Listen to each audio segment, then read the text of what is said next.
جیسن گلسپی یو ځل بیا د پاکستان کرکټ بورډ سافټویر اپډیټ کړی دی. جیسن گلسپی ځان سره یو قسم له دا وعده کړی ده چې کله هم زه پریس کانفرنس کوم نو د پاکستان کرکټ بورډ حقیقت په دنیا ته خیمه د پاکستان کرکټ بورډ سافټویر به اپډیټ کوم. جیسن گلسپی سره پاکستان کرکټ بورډ سره زیاتې کړي نه دی کړي په هغې باندې په دې ویډیو کې مونږ خبره نه کوو. خو جیسن گلسپی پاکستان کرکټ بورډ ته انتهایی غوسه دی. جیسن گلسپی اور ګیری کرسټن دوی په یو ټایم باندې د پاکستان کوچینګ کولو. ګیری کرسټن د وایټ بال کوچ اور جیسن گلسپی د ریډ بال یعنی د ټیسټ کوچ. نو اوس جیسن گلسپی یو ځل بیا د پاکستان کرکټ بورډ سافټویر اپډیټ کړی دی.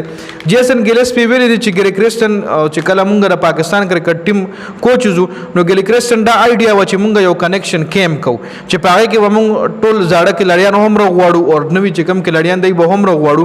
پای کې به مونږ په دې ټاپک باندې ډسکشن وکړو. په دې ټاپک باندې به مونږ د زړو کلړیانو نه هم مشوره والو چې د پاکستان کرکټ مونږ څنګه بهترۍ طرف ته راولو.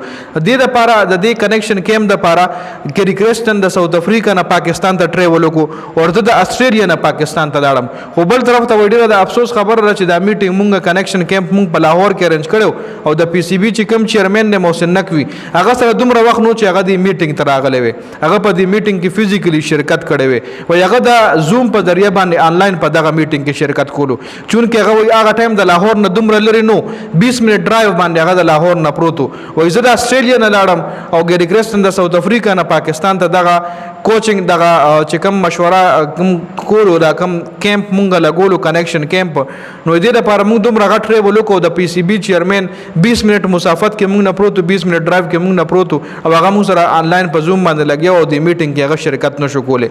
نو چې د پی سی بي چیئرمین خپل سیریس نه د خپل عہدې سره خپل د خپل عہدې له ټایم نشي ورکولی نو هغه بیا د نورو نه څه ګیله کوي. لکه دې کې د محسن نقوی باندې چې کوم کرکټ فینس دی ته هم بار بار دا ډیمانډ کوي چې وروره تا سره په یو ټایم دوه عہدې دي د پاکستان یو سیاسي ده او یو د سپورټس عہده ده. تا سره د پی سی بي چیئرمین یا هغه پرېږده یا دا پرېږده یا فل ټایم ته دې له ورکړه ځکه د پی سی بي چیئرمیني کول دا ځان له یو فل ټایم جاب دی. دا نه چې دې سره به ته بل جابونه هم کې او دا رستا یو پارټ ټایم جاب شو نه چې دا ځان له یو فل ټایم جاب دی. ډېر اهم ریسپانسیبلیټیز وي د ستا په سر ډېر اهم فیصلې وي ستا په سر نو چې کله تا ستا ټینشن ډېر وي د ستا کارونه ډېر وي او ته دې له فل ټایم نشي ورکولی نو بیا دغه حال کم حال چې د پاکستان کرکټ بورډ دی.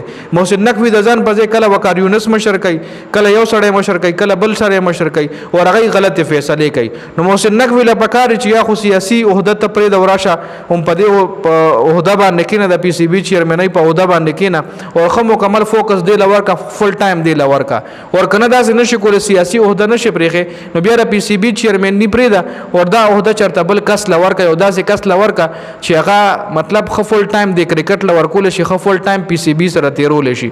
نو دا ډیمانډ د پاکستان کرکټ فینس چې کوم دي هغه هم د محسن نقوی نه کوي. تاسو دې حوالې سره سره لرئ کمنټ لازمي وکړئ.